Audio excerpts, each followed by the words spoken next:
Hello, everyone. My name is Harold Daniel, and I am here with the author of Simon versus the Homo Sapiens Agenda, Becky Albertalli. How are you? I'm good. How are you? I'm great. So you get the call that your book, your first book, is going to be turned into a movie. How was that like when you got that call?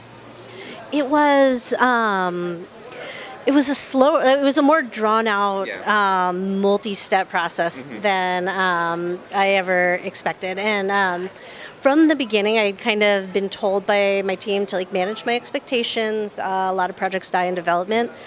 So I got the call saying the book had been optioned, but it wasn't until much later in the process that I realized the movie was actually happening. I assumed it would die in development because that's been the experience of a lot of authors. So it was really exciting, and I think it's just starting to sink in. Awesome. So for those who haven't read the book, can you tell us what it's about? Yeah, it's about a boy named Simon who's in high school, and it's basically about two boys falling in love anonymously over email. So. Nice. So I know that you were on set throughout the filming of the film. How was the experience like? How was it seeing Simon be put into real life? How was that? It was so cool. The first time I saw any part of it being filmed, I think it was the second day of filming. It was just almost exactly a year ago, and I walked into the library of a high school where they were filming, and it happened to be the first scene of the book, which isn't the first scene of the movie, but it happened to be the first scene that I walked into. Yeah. And I burst into tears. And then, it was incredible. I didn't know anything about the process. I had never been on a film set before. So you're just seeing all of these people who are at the top of their game, the top of their field. Every single role, in the production, you have the props people and the background and the actors, and just watching Greg Berlanti work was really special. I'll never forget it. Awesome. And I know that before you became an author, you were working with non-conforming gender kids. What inspired you to create this book? I think, one of the things that I like to be very clear about, because, when I talk about my background as a psychologist, people will ask if maybe Simon is based on one of the kids that I work with, and that's definitely not true, because it would be a breach of confidentiality and something that, a psychologist, has to be really careful about.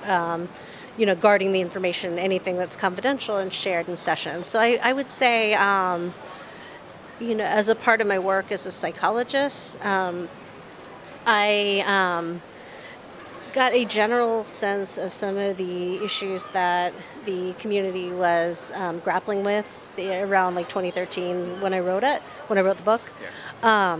But Simon, he's much more based on me in high school and my voice and my theater memories than anybody else, and he's certainly not based on one of my clients. So last question. I know that you're a mother, and I want to know, what advice would you give to mothers out there who are struggling with their kid just came out to them and now they're struggling with accepting them for fully themselves? So what would you give advice? What's your advice to those mothers out there? For those moms out there, I think one of the great things about this film is that I think it provides a great model for parents out there. And every family has their own dynamics. Not every mom is going to be able to pull off a monologue like Jennifer Garner's monologue.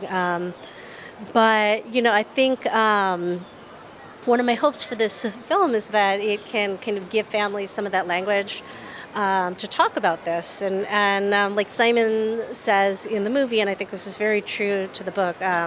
He says I'm still me. Your kid is still your kid, yes. And and it's an exciting time where they've chosen to share something with you that can just be an opportunity to get to know your kid even better. I hope parents out there will embrace that and embrace their kids. Awesome. Thank you so much. Thank you.